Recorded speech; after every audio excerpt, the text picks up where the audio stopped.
Now, President Trump, when he came back into the White House, he announced that we would be going into a golden age of America again. You've heard him talk about that many times, right? Our country was dying, dead, dead. Now we're on fire. Everywhere we go, we're on fire.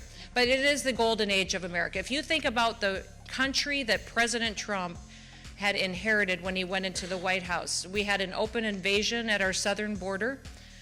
We had terrorists and criminals in our communities, in our cities. Public safety was a train wreck. Families were being victimized every single day. Our economy was struggling. We weren't respected on the world stage anymore. And in just 9 months, look at the fundamental change that he has delivered for us. In just 5 months, we have seen 0 illegal aliens cross our southern border in the last 5 months. Our recruitment campaign that we had with ICE, that we were recruiting 10,000 new agents to work with ICE, and we have today crossed over 200,000 applications for those 10,000 new jobs that would be created.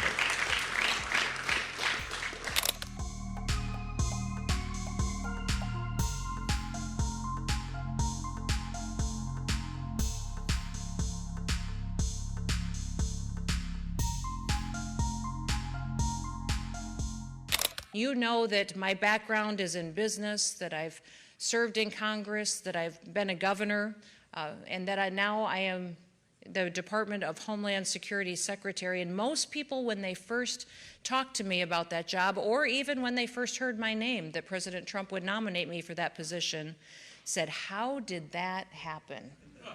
Why would you want to do that job?" And I often tell them the story of when President Trump called me after he won the election. He gave me a phone call and he said, "Kristi, I heard that you might be interested in being in my cabinet and helping me when I get to the White House. What position would you be interested in?" He said, "I thought some people said maybe agriculture or interior. What were you thinking?" And I said, "Sir, I would be interested in being your Homeland Security Secretary." And he said, "Why would you want to do that job?" And of course, he was picturing Mayorkas and how he was doing that job. And I said, "Sir, I want to do that job because it is your #1 priority.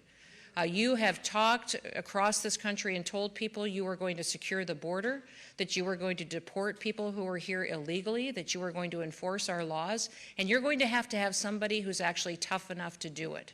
Somebody who recognizes that this is a big job, that it's not going to just take 2, 3, 6 months, that it is going to take a period of time, and it will be something that we will have to be steadfast in and to make sure that we're enforcing our laws and that they apply equally to everyone." He gave me the opportunity to do the job and trusted me, and I am so grateful that he did. The Department of Homeland Security was created after 9/11.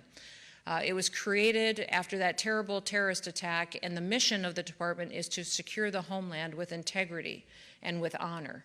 And so we have jurisdiction over every single person that lives in this country, would leave this country or come in, either legally or illegally, when we bring them to justice and take them out. We also have jurisdiction over every product or good that is in this country, would be shipped in or exported as well. And we have jurisdiction over the internet, whatever is said or what is sold or done or communicated.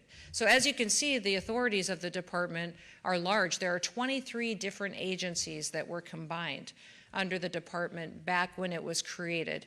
And they're very diverse.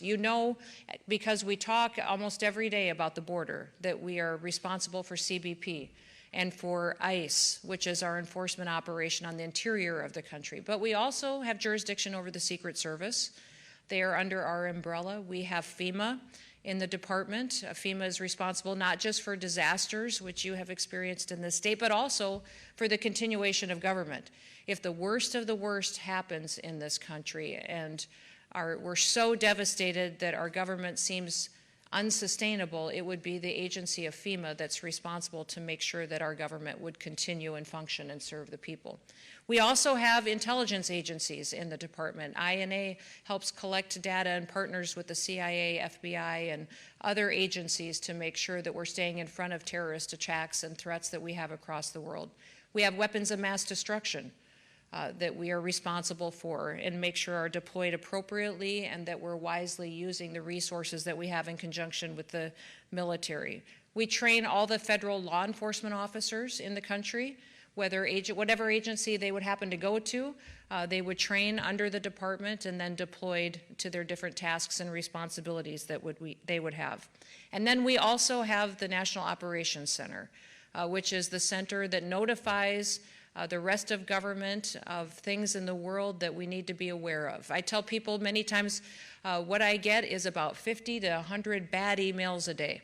If there is a earthquake in Argentina, I'm notified and then decide who to make sure other people in the government and White House know what is going on. If there's a terrorist attack in India, I am notified first and make sure that we handle it appropriately. If there's something that happens in one of our cities, a school shooting or a car bombing, something that would happen, it is the Department of Homeland Security that makes sure we take action to notify and respond appropriately to all of those threats.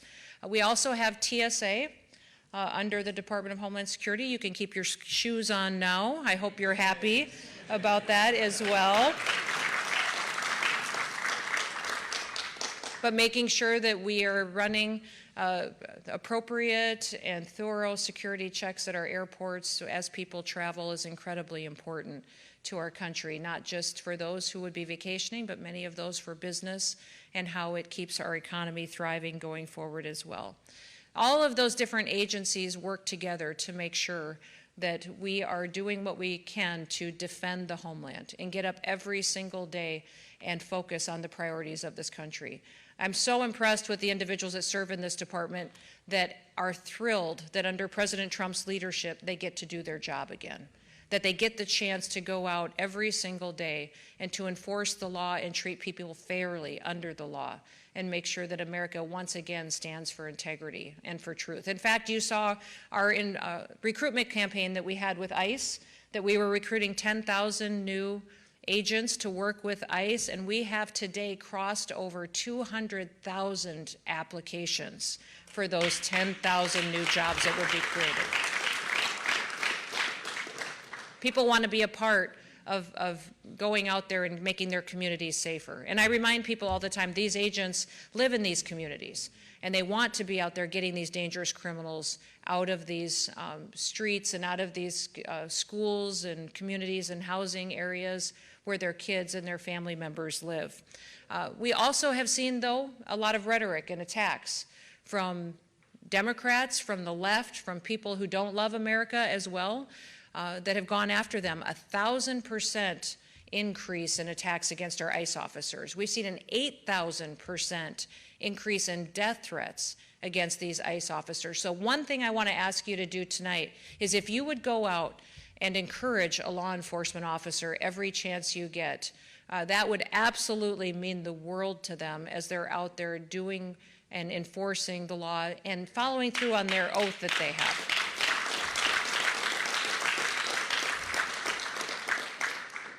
Just thank them. Cross the street, shake their hands. Tell their families thank you. If you know one that is in your neighborhood or someone that goes to your church that's in law enforcement or an ICE officer, cook them a meal and thank them for the sacrifice. What we see many times that they take for these kind of attacks are their lies and untruths, and they continue to stand up and show up and do their jobs.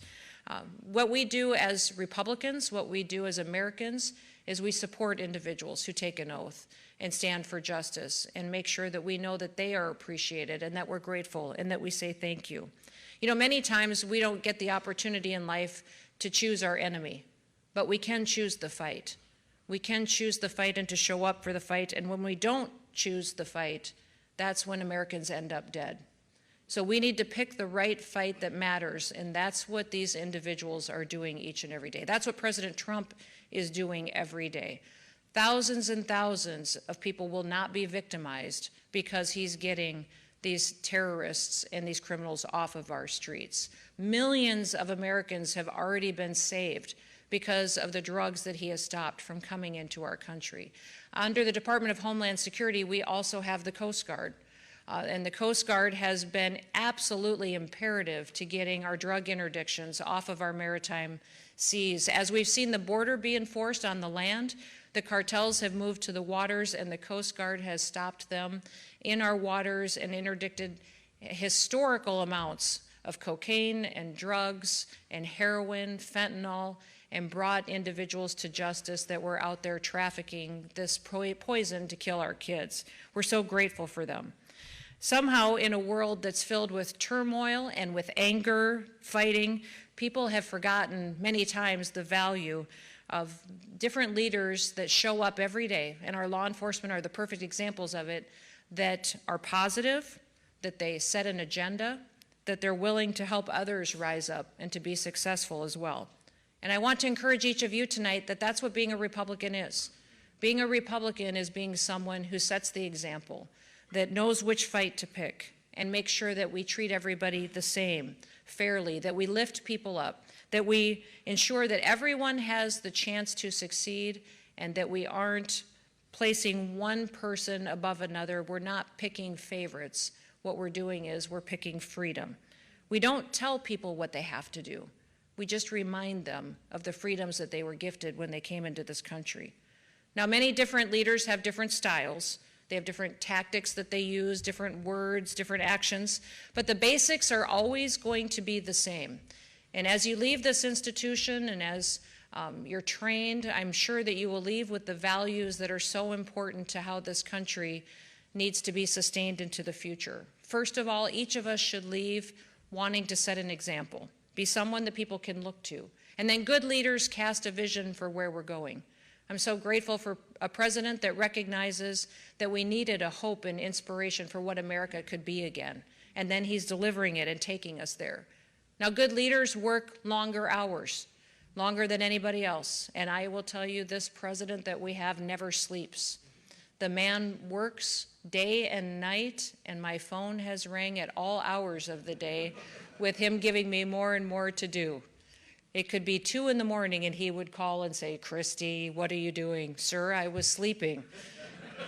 "I really need you to make sure that you're addressing what's going on out in Portland or addressing what's going on in San Francisco," and giving us, he's constantly thinking about what more he can do to make this country safer and better and more successful for the people that live here. But good leaders also encourage other people. They're positive. They find positive traits in them and focus on them and give them the pep talk and the hope and the inspiration they need to continue to go out and to serve.